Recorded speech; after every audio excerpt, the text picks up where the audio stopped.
In the grand scheme of things, we're nothing. Which, when you think about it, is quite comforting because that means things mean something because we decide they do. Welcome back to Spirit Box Radio.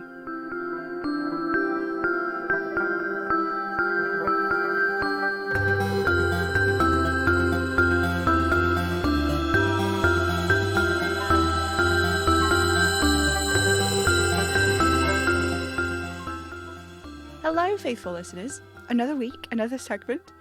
What are we calling it now? The Enlightenment segment? Not been too enlightening, really, has it? We should call it something else.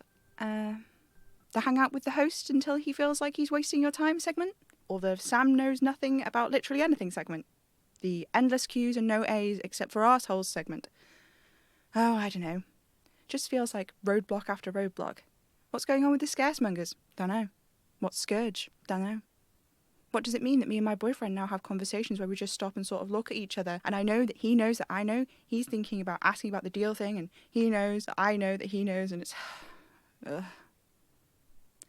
Whatever it is, I don't know what it means. Sorry, faithful listeners, I'm just so...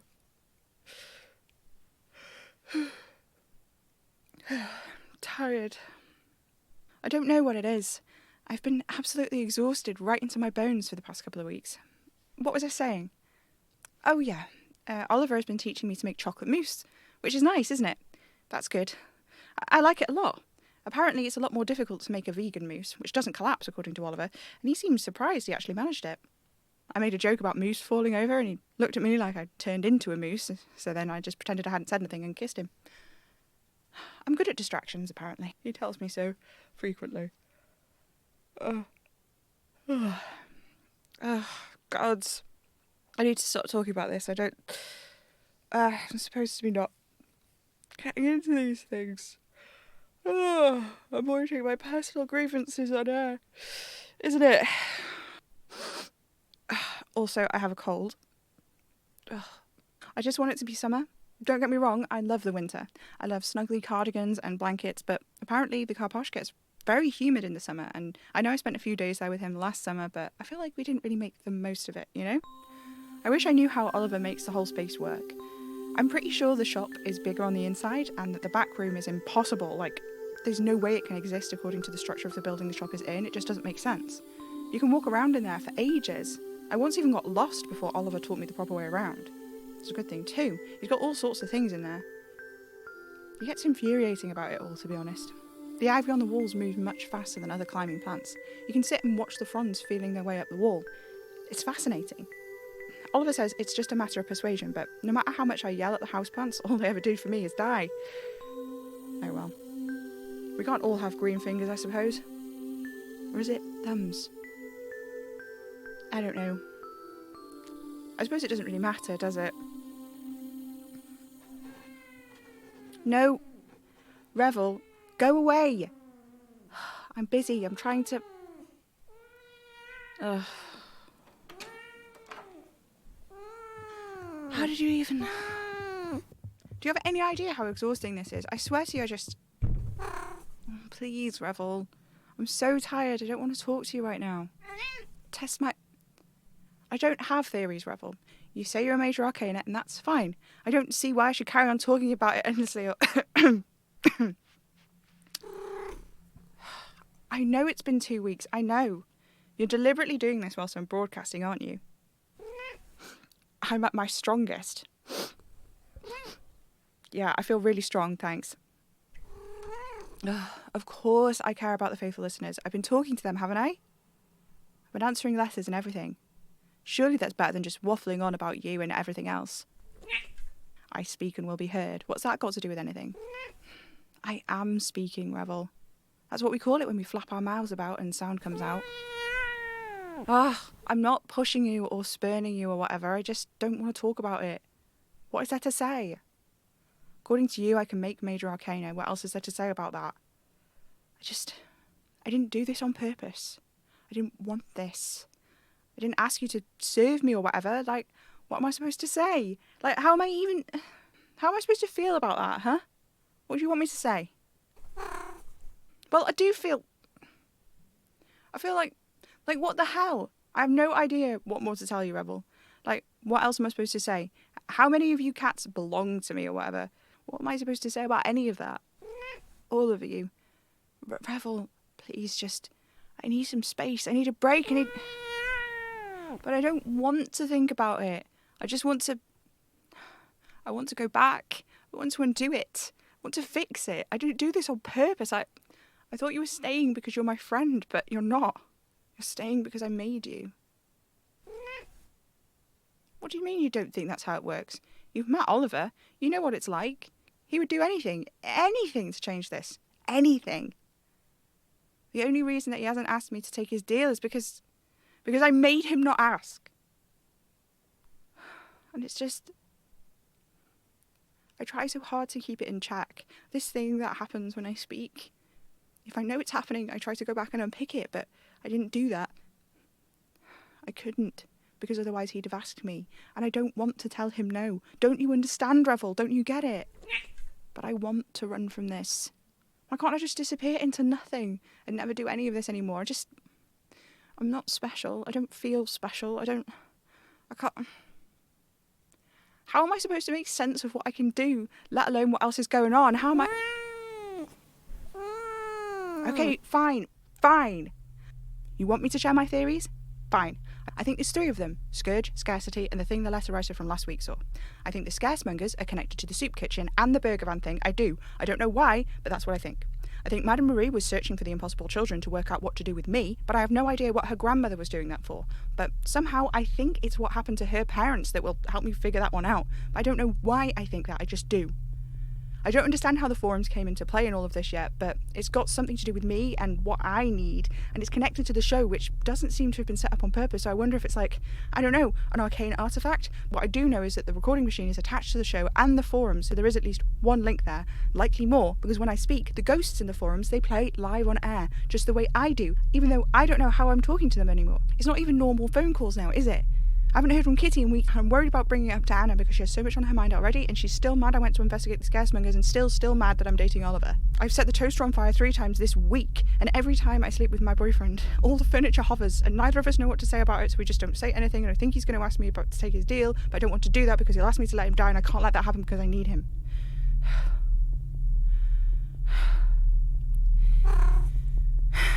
Yes, I do feel better, actually. There's no need to be so smug about it.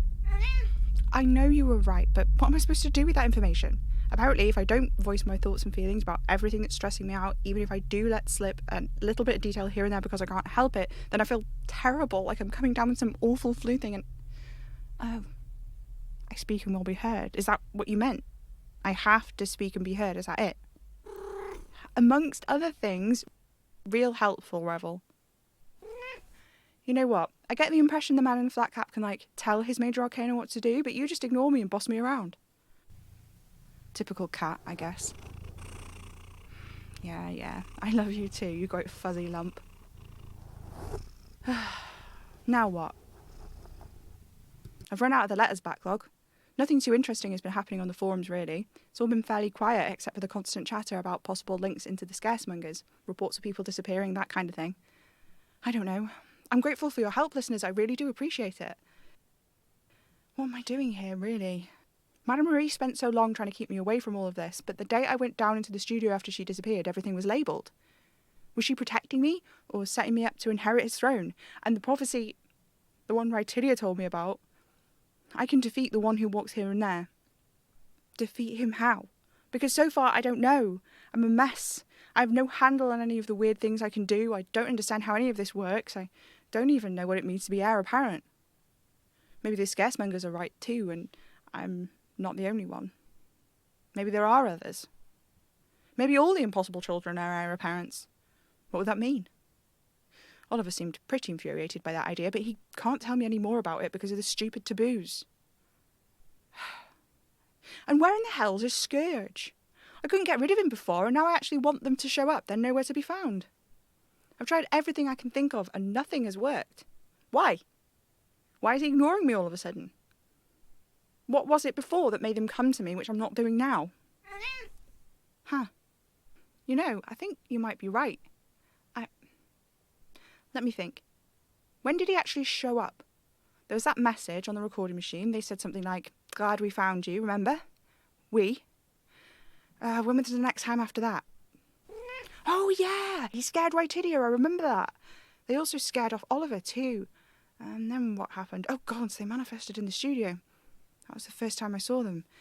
And then I met them again in the Impossible House, but in that weird part of it. The room with me as a baby and Madame Marie. He named me.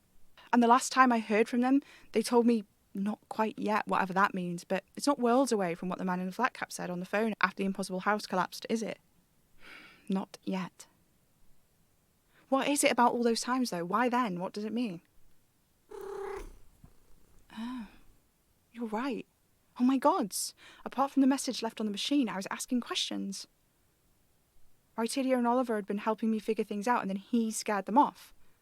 I was working stuff out for myself, and they showed up right in the studio and as good as told me to stop. And they always said, "Wrong question, that's it." Oh gods. They've been keeping me on track. They've been dictating what I learn and when I learn it, so if I've not heard from them, that means everything's going to plan. Oh gods. Oh, Bathsheba. I hope I'm wrong. I hope I'm completely, totally wrong. I just wish I knew what the plan was and who was in on it. Scourge? Madame Marie? Whose side are they on? You're right. Maybe it's not about sides, but yeah, I suppose it's the circumstances we're in, not what we choose, that's binding us here. Like, how much control did Madame Marie really have once she'd made her deal? And looking at what I know, she must have been like 17 when that deal was struck. She was basically a kid still, and she was under so much pressure trying to run her grandmother's shop, even though she couldn't do any witchcraft herself. She made a bad choice, but who was there to help her make a better one? Rytidia? She's great and everything, but I don't know how much help she actually is with these things. She's certainly been no help for me. But what agency do I have, you know? So often, I feel like I just sort of know things, and I don't know how or why it happens. It just does. Like, in theory, this is good, right? Just acquiring information like that should be cool and neat, but really, I don't know. It's weird. I don't like it. And I hate how often it seems to be right, but just as often there's no way for me to know if it's right. I trust my gut with it mostly, you know? I follow the vibes, that's what Arcanism is about, isn't it? But am I an Arcanist? Do I want to be? I don't know. And if there is some kind of master plan, then how can I trust that these things that just pop into my head are true at all? How much of it is instinct? How much of it is put there deliberately for me to find? And if any of it is put there right into my head, then how can I ever know what's me and what's them? Like the other day, I had this strangest dream. I dreamed I was in our house, the burnt husk sitting at the top of the garden, but it wasn't burned in the dream. It was strange. It looked like our house, but at the same time, it didn't.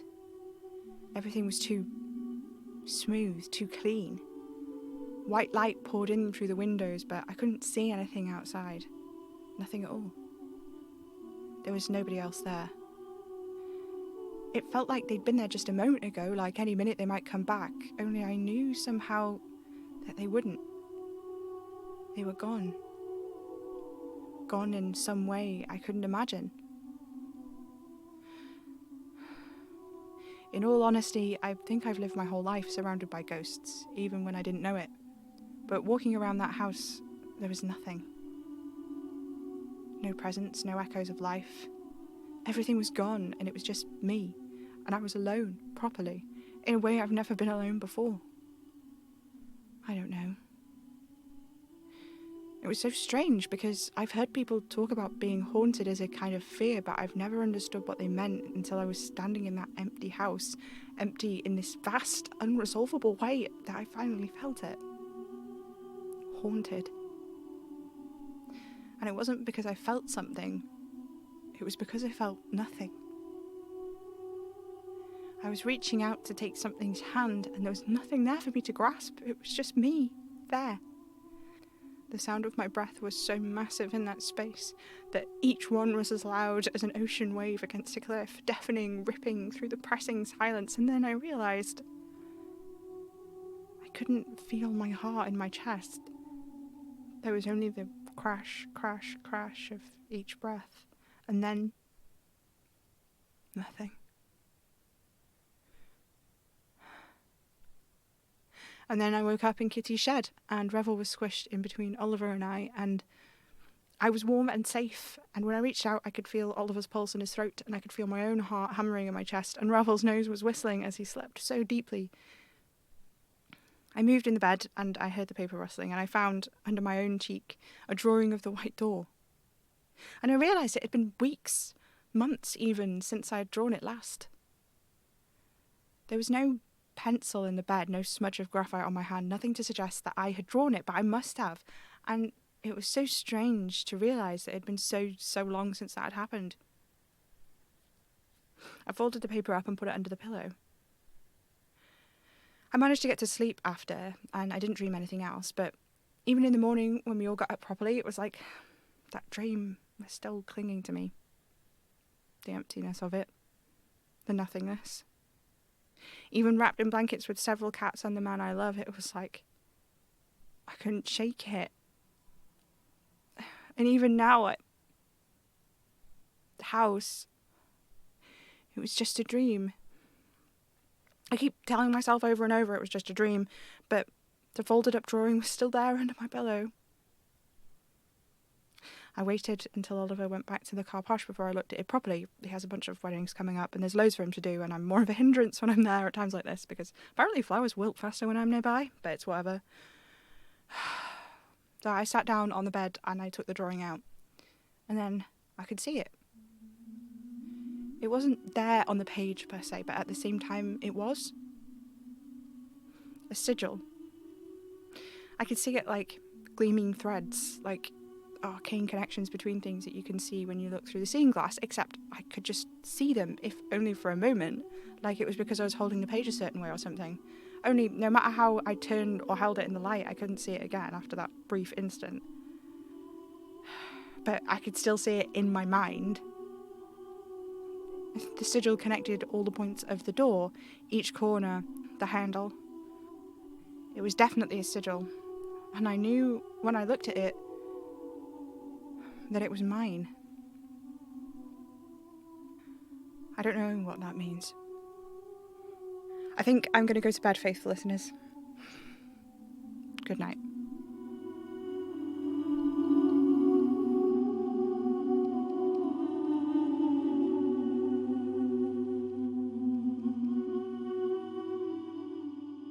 Spirit Box Radio is a podcast created by Pippin A. Remager, distributed by Hanging Sauce Studios under a Creative Commons non-commercial share-alike 4.0 international license. This episode starred Pippin A. Remager as Sam. Find more info at hangingsaucestudios.com and consider supporting the show on patreon.com/Hanging Sauce Studios for early access to new episodes and shiny bonus content. Spirit Box Radio is recorded in front of a dead studio audience.